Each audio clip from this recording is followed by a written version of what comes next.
இந்த அனைத்து நல்ல உள்ளங்களுக்கும் வணக்கம் நண்பா. நாம் இந்த வீடியோவில் பார்த்தீங்களா, தமிழக அரசுக்கிட்ட அலுவலக உதவியாளர் வேலை வாய்ப்பு வந்துக்குது. தமிழக அரசு மட்டும் கிடையாதுங்க, மத்திய அரசு எல்லாமே பார்த்திங்கன்னா நிறைய ஜாப் பார்த்திங்கன்னா அலுவலக உதவியாளர் வந்துகிட்டு இருக்குது. நீங்கள் பார்த்திங்கன்னா நம்ம சேனலை சப்ஸ்கிரைப் பண்ணி வச்சுருந்தீங்களா, ஒரு ஜாப் இல்லைனாலும் ஒன்றில் பார்த்திங்கன்னா நீங்கள் அப்ளை பண்ணி கண்டிப்பாக பார்த்திங்கன்னா ஜாப் வாங்கிடலாம்.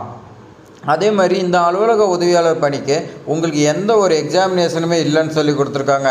நேர்காணல் மட்டும் வச்சு அவங்கள பார்த்திங்கன்னா ரெக்குயர்மெண்ட் பண்ணுறாங்க. விண்ணப்பிக்கிறது எந்த ஒரு கட்டணமும் கிடையாது. நீங்கள் பார்த்திங்கன்னா எல்லா டாக்குமெண்ட்டும் ஆஃப்லைனில் போஸ்டல் தான் அனுப்புகிறீங்க. போஸ்டல் அனுப்புகிற செலவு மட்டும்தான். அதே மாதிரி சம்பளம் உங்களுக்கு 40,000 இருக்குது, ஸ்டார்டிங்லேயே கொடுக்குறதா சொல்லி கொடுத்துருக்காங்க. போஸ்டிங்க்கு ஏற்ற மாதிரி பார்த்திங்கன்னா உங்களுக்கு வேறுபடும்.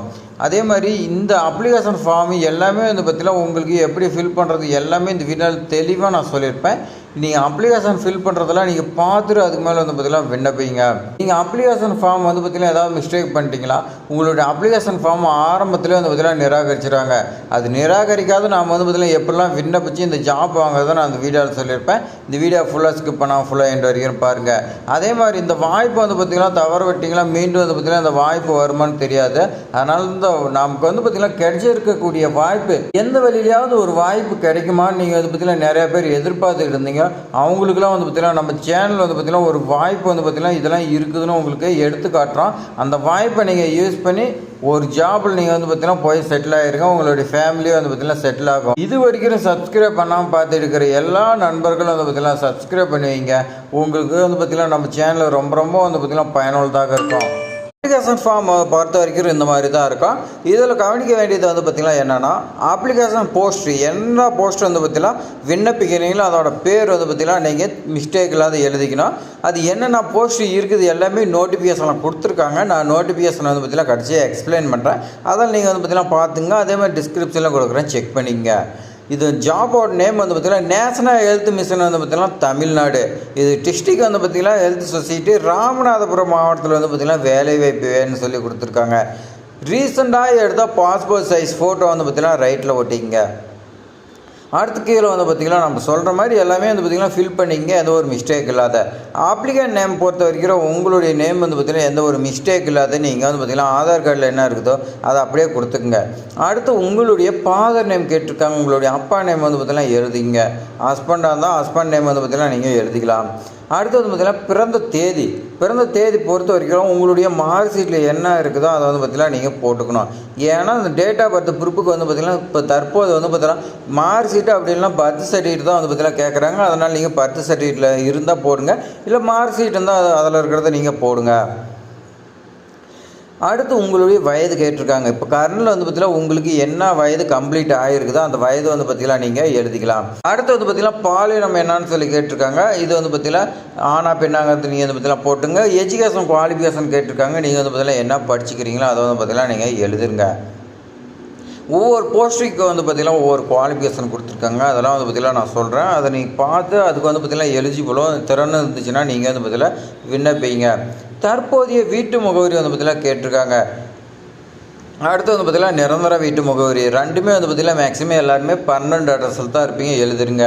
அப்படி இல்லை 12 ஒரு அட்ரஸில் இருக்குது, நான் பார்த்திங்கன்னா இப்போ வாடகைக்கு போய் ஒரு இடத்துல இருக்கேன் அப்படின்னீங்களா, நீங்கள் எந்த இடத்துல வாடகை வைக்கிறீங்களோ அந்த அட்ரஸ் பார்த்திங்கன்னா நீங்கள் எழுதுங்க. உங்களுக்கு பார்த்திங்கன்னா லெட்ரு எல்லாமே வரதுக்கு உங்களுக்கு ஈஸியாக இருக்கும். இல்லை 12 அட்ரஸ் எழுதுனீங்களா அங்கே தான் பார்த்திங்கன்னா லெட்ரு போகும். இன்றைக்கு உங்களை கூப்பிட்டாங்களோ அவங்க பார்த்திங்கன்னா லெட்ரு வந்தது தெரியாமல் கூட இருக்கலாம். அடுத்து ஆதார் கார்டு நம்பர் கேட்டிருக்காங்க. அது எந்த ஒரு மிஸ்டேக் இல்லாத 12 நம்பர் இருக்குது, அதை முதல்ல எழுதுருங்க. மொபைல் நம்பருக்கு பேர் கொடுத்துருக்காங்க, எந்த ஒரு மிஸ்டேக் இல்லாத நீங்கள் முதல்ல மொபைல் நம்பர் எழுதுருங்க. இமெயில் ஐடி கேட்டிருக்காங்க பாருங்கள், அது முதல்ல மிஸ்டேக் இல்லாத எழுதுருங்க. அடுத்த கீழே பார்த்திங்கன்னா ஆபிசி யூஸ்ன்னு சொல்லி கொடுத்துருக்காங்க. அங்கே பார்த்திங்கன்னா எந்த ஒருமே பில் பண்ணாதீங்க. அது நீங்கள் விண்ணப்பிச்சிங்களா அவங்க பார்த்திங்கன்னா உங்களை ஷார்ட் லிஸ்ட் பண்ணுறதுக்கு என்னங்கிறது கமெண்ட் பண்ணுவாங்க. இதில் அதுக்காக கொடுத்துருக்காங்க. அடுத்து கீழே பார்த்திங்கன்னா லெஃப்ட் சைடில் பிளேஸு டேட்டு கேட்டிருக்காங்க. எந்த இடத்துல விண்ணப்பிக்கிறீங்களோ அந்த இடமா தேதி பார்த்திங்கன்னா போட்டுட்டு ரைட் சைடில் பார்த்திங்கன்னா விண்ணப்பத்தார கையொப்புன்னு சொல்லி கொடுத்துருக்காங்க. அந்த இடத்துல உங்களுடைய கையெழுத்து பார்த்திங்கன்னா நீங்கள் போட்டுக்குங்க. போட்டு நாம் பார்த்திங்கன்னா இப்போ நோட்டிஃபிகேஷன் பார்க்கலாம். நோட்டிஃபிகேஷனில் என்னென்ன டாக்குமெண்ட் கொடுத்துருக்காங்க எல்லாமே வச்சு நீங்கள் போஸ்ட்டில் பார்த்திங்கன்னா அனுப்பிடுங்க. இப்போ வாங்க நாம் பார்த்திங்கன்னா நோட்டிஃபிகேஷன் பார்க்கலாம். நோட்டிஃபிகேஷன் பொறுத்த வரைக்கும் இந்த மாதிரி தான் இருக்கும். இந்த நோட்டிஃபிகேஷன் பார்த்திங்கன்னா டிஹெச்எஸ் பார்த்திங்கன்னா டிஸ்ட்ரிக்ட் ஹெல்த் சொசைட்டி ராமநாதபுரம் மாவட்டத்தில் கேட்டிருக்காங்க. ராமநாதபுரம் மாவட்டத்துக்கு கீழ் வந்து பார்த்திங்கன்னா செயல்பட்டு இருக்க சித்த மருத்துவ அலுவலகத்தில் வந்து பார்த்திங்கன்னா கீழ்கண்ட பணிகளை வந்து பார்த்திங்கன்னா ஒப்பந்த அடிப்படையில் இது வந்து பார்த்திங்கன்னா முற்றிலும் தற்காலிகமான ஜாப்னு சொல்லி கொடுத்துருக்காங்க. தற்காலிகன்னு சொல்லி நீங்கள் வந்து பார்த்திங்கன்னா விட்டுறாதீங்க. எப்போ வேணாலும் உங்களுக்கு வந்து பார்த்திங்கன்னா எப்படி வேணாலும் நடக்கலாம். அது வந்து பார்த்திங்கன்னா காலங்கள் தான் முடிவு செய்யும். நாம் வந்து பார்த்திங்கன்னா முடிவு செய்ய முடியாது. எந்த ஒரு காலத்தில் வந்து பார்த்திங்கன்னா இந்த ஜாப் நிரந்தரம் செய்யப்பட மாட்டாதுன்னு சொல்லி கொடுத்துருக்காங்க. இப்படி தான் சொல்கிறாங்க. ஆனால் பல ஜாப் வந்து பார்த்திங்கன்னா நிரந்தரம் செஞ்சுருக்காங்க. அதனால் வந்து பார்த்திங்கன்னா ஒரு வாய்ப்பு கிடைச்சின்னா அதை வந்து பார்த்திங்கன்னா மிஸ் பண்ணிடாதீங்க. ஆயுஷ் மெடிக்கல் ஆஃபீஸர் வந்து பார்த்திங்கன்னா 3 வேக்கன்சி உங்களுக்கு. ஏஜ் லிமிட் பொறுத்த வரைக்கும் உங்களுக்கு 59 இயர்ஸ் சொல்லி கொடுத்துருக்காங்க. பியூஎம்எஸ் ரெஜிஸ்ட்ரேஷன் வந்து பார்த்திங்கன்னா நீங்கள் பண்ணியிருக்கணும். தமிழ்நாடு ஸ்டேட் போர்டில் வந்து பார்த்திங்கன்னா நீங்கள் படித்து நீங்கள் வந்து பார்த்திங்கன்னா கவுன்சிலில் வந்து பார்த்திங்கன்னா பண்ணியிருக்கணும்னு சொல்லி கொடுத்துருக்காங்க. 34,000 ரூபா உங்களுக்கு சம்பளம் மாதம் இருக்குன்னு சொல்லி கொடுத்துருக்காங்க. அதேமாதிரி ஆயுஷ் மெடிக்கலில் வந்து பார்த்திங்கன்னா ஒரே ஒரு வேக்கன்சி ஹோமியோபதிக்கு. ஏஜ் லிமிட் பொறுத்த வரைக்கும் உங்களுக்கு 59 இயர்ஸ் இருந்தால் போதும் சொல்லி கொடுத்துருக்கோங்க. பிஹெச்எம்எஸ் வந்து பார்த்திங்கன்னா நீங்கள் ரிஜிஸ்ட்ரேஷன் நீங்கள் வந்து பார்த்திங்கன்னா படித்து நீங்கள் கவுன்சிலில் ரிஜிஸ்ட்ரேஷன் பண்ணியிருக்குன்னு சொல்லி கொடுத்துருக்காங்க. நீங்கள் பண்ணியிருந்தீங்கன்னா உங்களுக்கு வந்து பார்த்திங்கன்னா 34,000 ரூபா சம்பளம் இருக்குன்னு சொல்லி கொடுத்துருக்காங்க. அதேமாதிரி சித்தாவில் வந்து பார்த்திங்கன்னா உங்களுக்கு டிஸ்பென்சர் வந்து பார்த்திங்கன்னா 4 வேக்கன்சி இருக்குது. 59 இயர்ஸ் வந்து பார்த்திங்கன்னா இதுக்கு ஏஜ் லிமிட் கொடுத்துருக்காங்க. இதுக்கு நீங்கள் டிஃபார்ம் இன்டகிரேட்டட் ஃபார்மசி கோர்ஸ் படிச்சிருக்கேன்னு சொல்லி கொடுத்துருக்காங்க. படிச்சுட்டு நீங்கள் வந்து பார்த்திங்கன்னா தமிழ்நாடு கவுன்சிலில் நீங்கள் வந்து பார்த்திங்கன்னா ரிஜிஸ்டர் பண்ணியிருக்கணும். 750 ரூபா உங்களுக்கு சம்பளம் இருக்குன்னு சொல்லி கொடுத்துருக்காங்க. உங்களுக்கு ஒர்க்கு இருந்துச்சுன்னா அன்றைக்கி வந்து பார்த்திங்கன்னா 750 ரூபா சம்பளம்னு சொல்லி கொடுத்துருக்காங்க. அடுத்து மல்டி பர்பஸ் ஒர்க்கர் வந்து பார்த்திங்கன்னா 13 வேக்கன்சி இருக்குது. இதுக்கு ஏஜ் லிமிட்டு 59. கல்வி தகுதி பொறுத்த வரைக்கும் 8ஆம் வகுப்பு நீங்கள் பாஸ் பண்ணியிருந்தாவே இந்த ஜாப்புக்கு வந்து பார்த்திங்கன்னா எலிஜிபிள்னு சொல்லி கொடுத்துருக்காங்க. சம்பளம் பொறுத்த வரைக்கும் 300 ரூபா வந்து பார்த்திங்கன்னா ஒரு நாளைக்கு இருக்குன்னு சொல்லி கொடுத்துருக்காங்க. ஆயுஷ் டாக்டர் வந்து பார்த்திங்கன்னா சித்தாவில் உங்களுக்கு ஒரே ஒரு வேக்கன்சி இருக்குது. உங்களுக்கு வந்து பார்த்திங்கன்னா பிஎஸ்எம்எஸ் வந்து பார்த்திங்கன்னா நீங்கள் படிச்சுட்டு ரிஜிஸ்ட்ரேஷன் பண்ணியிருக்குன்னு சொல்லி கொடுத்துருக்காங்க. 40,000 ரூபா சம்பளம் உங்களுக்கு மந்த்லி இருக்குன்னு சொல்லி கொடுத்துருக்காங்க. ஏஜ் லிமிட் பொறுத்த வரைக்கும் எல்லா ஜாப்புமே 59 தான். அடுத்து பார்த்திங்கன்னா யோகா அண்ட் வெல்னஸ் சென்டரில் வந்து பார்த்திங்கன்னா ஒரே ஒரு வேக்கன்சி. இதுக்கு டிப்ளமோ நர்சிங் வந்து பார்த்திங்கன்னா நீங்கள் தெரப்பிஸ்ட்டில் வந்து பார்த்திங்கன்னா படிச்சிருக்கணும். தெரப்பியில் 15,000 ரூபா மந்த்லி உங்களுக்கு சம்பளம். அதுலேயே வந்து பார்த்திங்கன்னா இன்னொரு வேக்கன்சி கொடுத்துருக்காங்க. தெராபிட்டிக் அசிஸ்டண்ட் வந்து பார்த்திங்கன்னா உங்களுக்கு மேல் மட்டும் கேட்டிருக்காங்க. இதில் உங்களுக்கு வந்து பார்த்திங்கன்னா ஒரே ஒரு வேக்கன்சி தான். இந்த ஒரே ஒரு வேக்கன்சியில் வந்து பார்த்திங்கன்னா 59 இயர்ஸ் வந்து பார்த்திங்கன்னா உள்ளே இருக்குன்னு சொல்லி கொடுத்துருக்காங்க. இதுக்கும் டிப்ளமோ நர்சிங் வந்து பார்த்திங்கன்னா தெரப்பியில் படிச்சிருக்கணும். சம்பளம் 15,000 சொல்லி கொடுத்துருக்காங்க. அடுத்து வந்து பார்த்திங்கன்னா டிஸ்ட்ரிக்ட் ப்ரோக்ராம் மேனேஜர் வந்து பார்த்திங்கன்னா உங்களுக்கு பேச்சுலர் டிகிரி நீங்கள் வந்து பார்த்திங்கன்னா பியூஎம்எஸ்எல் நீங்கள் வந்து பார்த்திங்கன்னா படிச்சுட்டு இருந்தீங்களா உங்களுக்கு 40,000 ரூபா சம்பளம் இருக்குன்னு சொல்லி கொடுத்துருக்காங்க. டேட்டா அசிஸ்டன்ட் வந்து பார்த்திங்கன்னா ஒரே ஒரு வேகன்சி. இதுக்கு நீங்கள் வந்து பார்த்திங்கன்னா கிராஜுவேட் கம்ப்யூட்டர் சயின்ஸில் முடிச்சிருக்கணும்.